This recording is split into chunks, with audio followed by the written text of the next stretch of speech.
ശ്ലോകം 10. തസ്തൗ കംചിൽ സകാലം മുനിനാ തേന സത്കൃത ഇദശ്ചേദശ്ച വിചരം തസ്മിൻ മുനിവരാശ്രമേ. சுரத மகாராஜா அந்த முனியோடு சல்காரங்களை அனுபவிச்சுட்டு கொஞ்ச சமயம் அங்க இருந்தார்.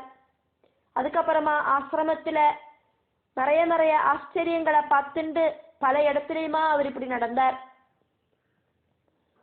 ஆசிரமத்தோடு அதிசயங்களை எல்லாம் பார்த்துட்டு நடந்தார்.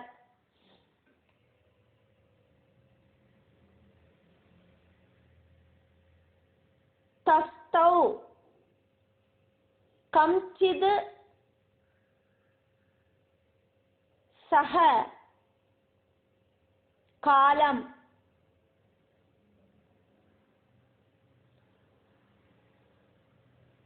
முனினா தேன சல்கிருதஹ இதஹ ச அதஹ ச விசரம்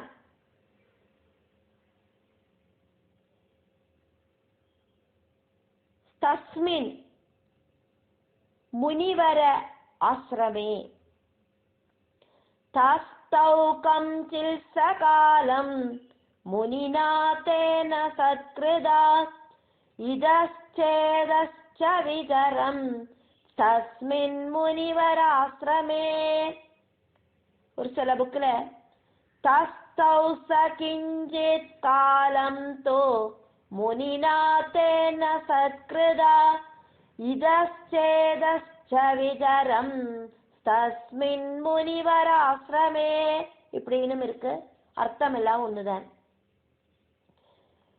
தேன முனினா சத்கிருதா சுமேதஸ் அப்படிங்கிற முனி சுரத மகாராஜாவை நன்னா சல்காரம் பண்ணி அவருக்கு அந்த ஆசிரமத்துல இருக்கிறதுக்கு இடத்தையும் கொடுத்தார், உணவையும் கொடுத்தார். இடத்தையும் கொடுத்து உணவையும் கொடுத்தார். சஹஜா அந்த ராஜாவாகட்டும் அந்த சுரத ராஜாவாகட்டும் சாந்தமா இருக்கிற அந்த ஆசிரமத்துல அவருக்கு அமைதி அப்படிங்கிறது இல்லை. ஆசிரமமானா நல்லா சாந்தமா இருக்கு, ஆனா அவரோட மனசுக்குள்ள அமைதி அப்படிங்கிறது கொஞ்சம் கூட இல்லை. சுமேதஸ் முனியோட ஆசிரமமாக்குமே அது. முனி ராஜாவை நல்லா சல்காரம் பண்ணி உட்கார வச்சு அவருக்கு இடமெல்லாம் கொடுத்து உணவெல்லாம் கொடுத்து அந்த சொஸ்தமா இருக்கிற அந்த இடத்துல போய் உட்காந்துட்டு கூடியும் சுரதனுக்கு கொஞ்சம் கூட நிம்மதி அப்படிங்கிறது இல்லை. மனசுல இருக்கிற சிந்தனைகளை கண்ட்ரோல் பண்றதுக்கு அவரால முடியலை. மனசுல சிந்தைய கண்ட்ரோல் பண்ணலை அப்படின்னாக்கா மனசமாதானம் அப்படிங்கிறது கிடைக்காது. சுற்றுச்சூழல் நன்னா இருந்தா கூடியும் மனசு அடங்கி நிற்காது. மன பக்குவதை இருக்கிற ஒருத்தருக்கு அட்மாஸ்பியர் கெடுதலானா கூடியும் நிம்மதி அப்படிங்கிறது உண்டாகும் அப்படிங்கிறதையாக்கும் இது வழியா பார்க்க முடியாது. தேன முனினா சல்கிருதா அந்த முனியால சுமேதஸ் அப்படிங்கிற முனியால சல்காரம் பண்ணப்பட்ட சஹச்ச அந்த ராஜாவும் இதஹாச்ச அதஹாச்ச விசரன் இங்கேயும் அங்கேயுமா இப்படி நடந்துட்டு இருந்தார். அவருக்கு இருக்க போறது இல்லை, ஒரு இடத்துல உட்கார முடியலை, மனசு அமைதி இல்லை. அதனால இப்படி லெஃப்ட் ரைட் நடந்துட்டு இருந்தார். கஞ்சில் காலம் கொஞ்ச காலம் தஸ்மின் முனிவர ஆசிரமே தஸ்தவ் அந்த முனி சிரேஷ்டனோடு பர்ணசாலையில அவரு வசிச்சார் அப்படின்னாக்கும் இந்த ஸ்லோகத்துல சொல்லப்படுறது.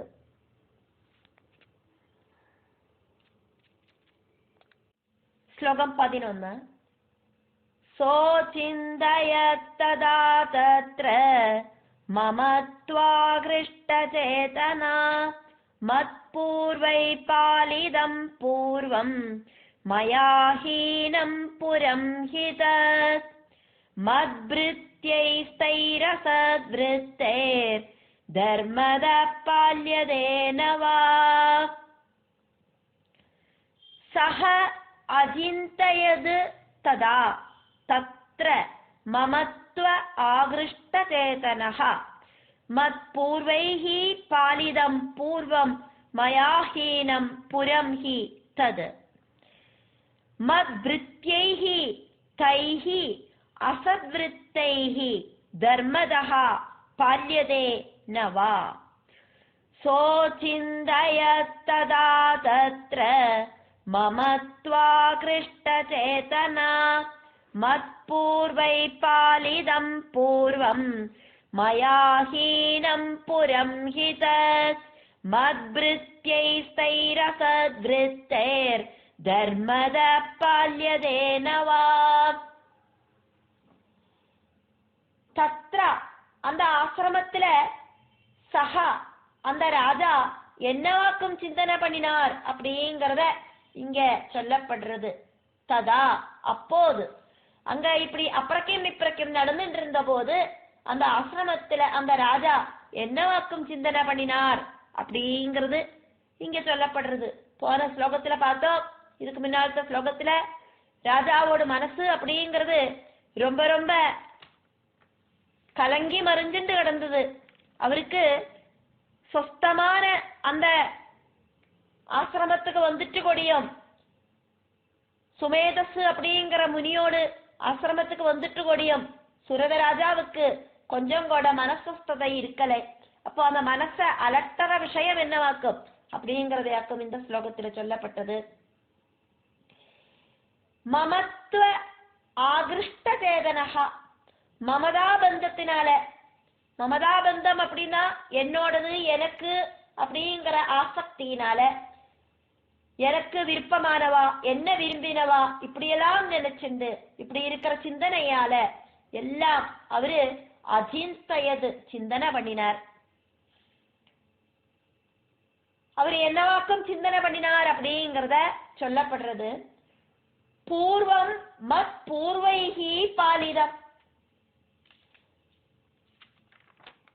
என்னோடு பூர்விகரால நன்னா காப்பாற்றப்பட்டதும் அதுக்கப்புறமா நான் காப்பாத்தினதுமான தத்புரம் அந்த ராஜ்யம் இப்போது மயாஹீனம் ஹி நான் இல்லாதக்கு அநாதமா இருக்கேன்.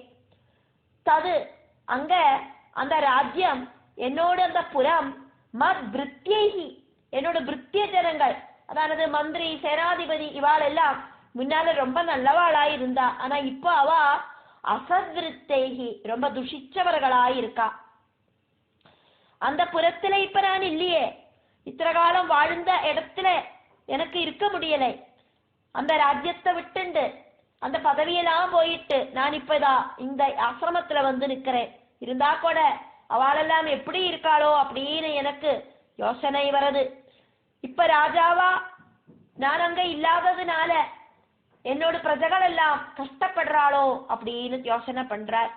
எவ்வளவு நன்னா பரிபாலனம் பண்ணிட்டு இருந்தேன் நான் ராஜ்யத்தை அப்படின்னு எல்லாம் நினைக்கிறார். அசத்விருத்தேகி ஒரு டைம்ல ரொம்ப ரொம்ப நல்லவர்களா இருந்த மந்திரிகளும் சைனிகளும் எல்லாம் இப்போ என்ன ஏமாத்தி இருக்கா. அவ நன்னா ராஜ்யத்தை பரிபாலிக்கிறாளா இப்போ அப்படின்னு தெரியல அப்படின்னு எல்லாம் இங்க யோசனை பண்றார். அதே மாதிரி பலவிதமான யோசனைகள் அவருக்கு வருது. என்னோட மந்திரிகளும் சேனாபதிகளும் எல்லாம் அசத்விருத்தேகி இப்ப ரொம்ப துஷிச்சு கிடக்கா. தர்மதா நான் என்னோட பிரஜைகளை பரிபாலனம் பண்ணின மாதிரி தர்ம சிந்தனையோடு கூடிட்டு பால்யதே பரிபாலனம் பண்றாளோ, அப்படி இல்லைன்னா நவா அப்படி இல்லாமையும் இருக்குமோ, நன்னா பரிபாலனம் பண்ணாமையும் இருக்காளோ, ராஜ்யத்துல பிரஜைகள் இப்போ கஷ்டப்படுறாளோ, ராஜ்யம் நஷ்டப்பட்டு அதிகாரம் நஷ்டப்பட்டு அவரு வனத்துக்கு வந்துட்டு ஆசிரமத்துல வந்து சேர்ந்துட்டு கூடியும் அவருக்கு அவரோடு மனசுக்குள்ள இருக்கிற அந்த பிரஜாகிட்ட இருக்கிற இஷ்டத்தை பிரியத்தை இங்க எடுத்து சொல்லப்படுறது.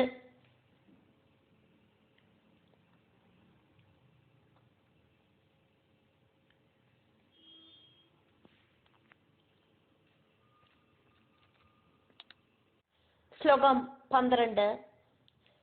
ന ജാനേ സപ്രധാനോ മേ ശൂരഹസ്തി സദാ മദ മമ വൈരിവശം യാത കാൻ ഭോഗാനുപലപ്സ്യതേ. ന ജാനേ സപ്രധാനഃ മേ ശൂരഹസ്തി സദാ മദഃ മമ വൈരിവശം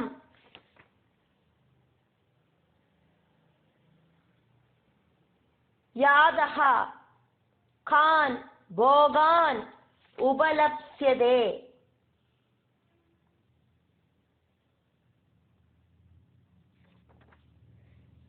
ന ജാനേ സപ്രധാനോ മേ ശൂരഹസ്തി സദാ മദ മമ വൈരിവശം യാത കാൻ ഭോഗാനുപലപ്സ്യതേ. ന ജാനേ எனக்கு தெரியலையே, என்னவாக்கும் அவருக்கு தெரியலை அப்படின்னு சொல்றார். அப்படின்னா சூரஹஸ்தி அப்படிங்கிறது அவரோடு பிரியமா இருக்கிற ஆணையாக்கும். சூரஹஸ்தி அப்படின்னா சக்தி இருக்கிற ஆணை, சூரனா இருக்கிற வீரனா இருக்கிற ஆணை அப்படின்னு அர்த்தம். அந்த ஆணைக்கு என்னவாக்கும் சம்பவிச்சது அப்படின்னு எனக்கு தெரியலையே. நான் இப்ப இந்த வனத்திலவோ உட்கார்ந்துட்டு இருக்கேன். ராஜ்யத்துல இருக்கிற என்னோட ஆணைக்கு என்ன சம்பவிச்சது அப்படின்னு எனக்கு தெரிய மாட்டேங்கிறதே அப்படின்னு சொல்றார். സപ്രധാനഃ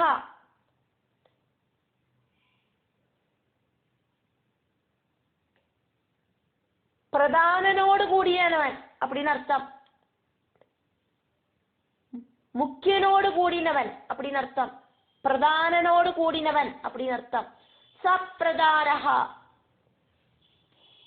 സദാമദഃ எப்பவும் வீரசூர பராக்கிரமத்தோடு கூடிட்டு ஓடி நடக்கிற மம என்னோடு ஆனை இப்போ மம என்னோடு வைரிவசம் சத்ருக்களோடு கிட்டக்க யாதகா அகப்பட்டிருக்குமோ, என்னோட சத்ருக்கள் அந்த ஆணையை கொண்டு போயிருப்பாளோ, கான் போகான் உபலப்சியதே அவனுக்கு அந்த சத்ருக்கள் கிட்ட என்ன சுகமாக்கும் கிடைக்கும் என்னோட ஆணைக்கு.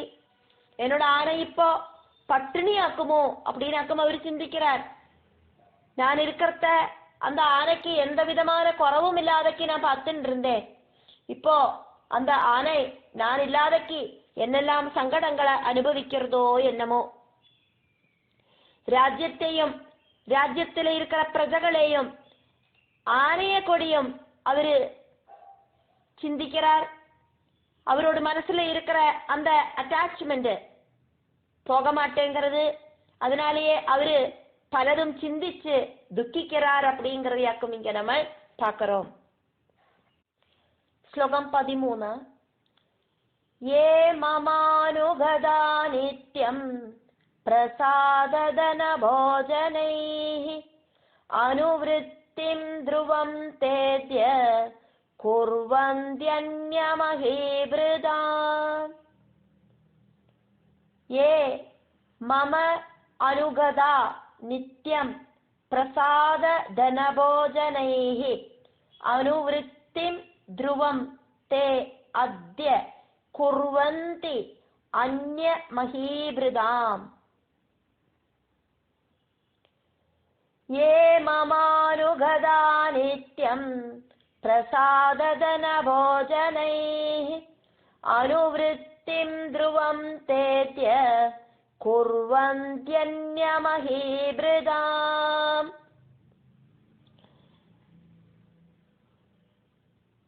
எனக்கு ரொம்ப ரொம்ப பிரியமானவாள் எல்லாம் அந்த ராஜ்யத்துல இருக்காளே. மம அனுகதா ஏ என்ன பிரீதிப்படுத்தின்னு இருந்த அந்த ஜனங்கள் அவளெல்லாம் என்ன ஆசிரயிச்சுண்டாக்குமே வாழ்ந்துருந்தா.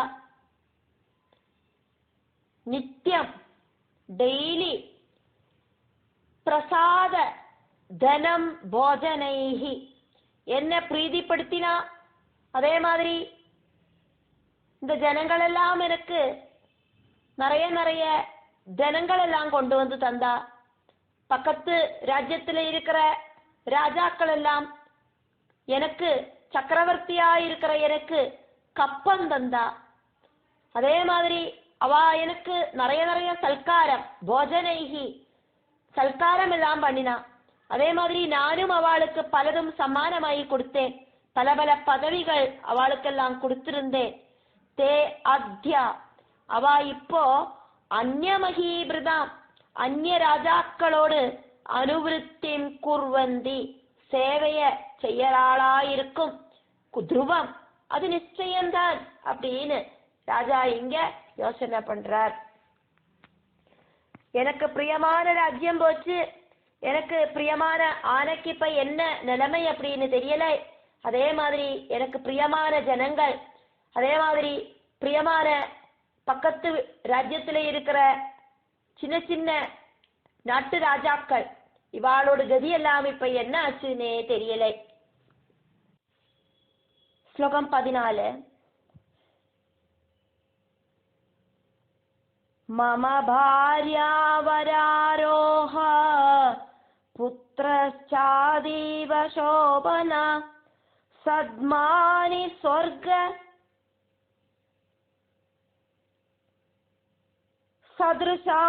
சதுருஷான்யப்சர பிரதிமாஸ்த்ரியா. மம பார்யா வராரோஹா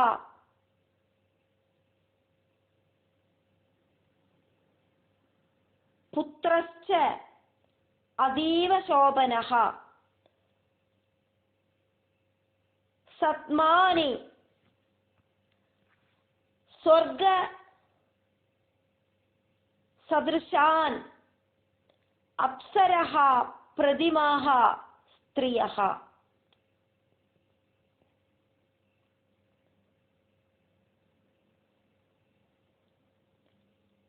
ரொம்ப ரொம்ப சஞ்சலமான மனசு. சேவர்களை விட்டுட்டு இப்போ அந்த மனசு மனைவி எப்படி இருக்காளோ, புத்திரர்கள் எப்படி இருக்காளோ, அதே மாதிரி ராஜ்யத்தில் இருக்கிற ஸ்திரீ ஜனங்கள் எல்லாம் எப்படி இருக்காளோ, சாது ஜனங்கள் எல்லாம் எப்படி இருக்காளோ அப்படின்னு எல்லாம் அந்த மனசு இப்படி அலைய தொடங்கிட்டு, சர்வ அவயவ சுந்தரியா இருக்கிற என்னோட மனைவிக்கு ரொம்ப அழகாக்கும். அந்த மனைவி இப்போ சத்துருக்களோட கையில அகப்பட்டு സുഖിക്കർത്തുകാന വായ്പൊന്നുമില്ല. കാരണം പതിവ്രതയാക്കും അവൾ. அதனாலேயே ஸ்திரீகளுக்கு இந்த சௌந்தரியம் அப்படிங்கிறது ஒரு உபதிரவமாக்குமே. ஆனா என்னோட மனைவி அப்படிங்கிறவள் வராரோக ஆனதுனால, உத்தமையான லட்சணம் திகஞ்சிருக்கிற ஒரு பதிவிரதையானதுனால என்னோட மனைவிய நினைச்சிட்டு எனக்கு எந்த விதமான டவுட்டும் இல்லை. வேற யாரையும் அவள் திருமணம் ஒன்றும் பண்ணிக்க மாட்டா. சக்கரவர்த்தி ஆயிட்டு இருக்க வேண்டிய என்னோட புத்திரன் இப்போ என்ன பண்றானோ என்னமோ. என்கிட்டக்க என்னோட புத்திரனும் மனைவியும் ஒன்றும் இல்லையே. அந்த ராஜ்யத்தை விட்டுட்டு நான் இப்படி வந்துட்டேனே. சொர்க்க சமமாயிட்டு நான் காப்பாத்தி கொண்டு நடந்த என்னோட அந்த ராஜ கொட்டாரம், அதே மாதிரி நான் காப்பாத்தி கொண்டு வந்திருந்த அந்த காவலாளுகள், என்னோட நிறைய நிறைய வீடுகள் எல்லாம் உண்டங்க. அந்த வீடுகள் எல்லாம் இன்னைக்கு எப்படி ஆக்குமோ இருக்கு. நகரவாசிகளான சாது ஜனங்கள் எல்லாம் துக்கம் அனுபவிக்கிறாளோ என்னமோ.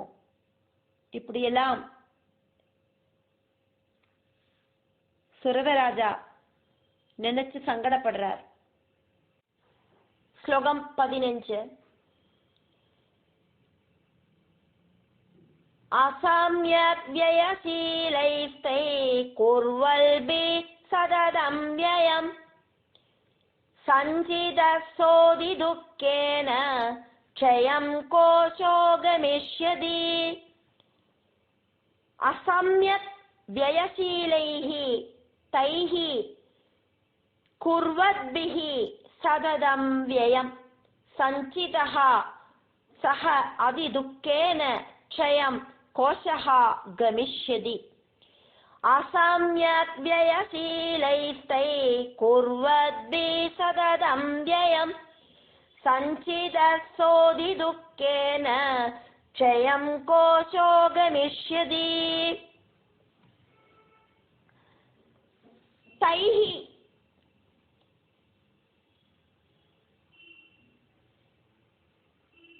அங்க இருக்கிற ஆளுகள் அவ எப்படி இருக்கிறவாளாக்கும் அப்படின்னு இங்க ராஜா நினைச்சு பார்க்கிறார்.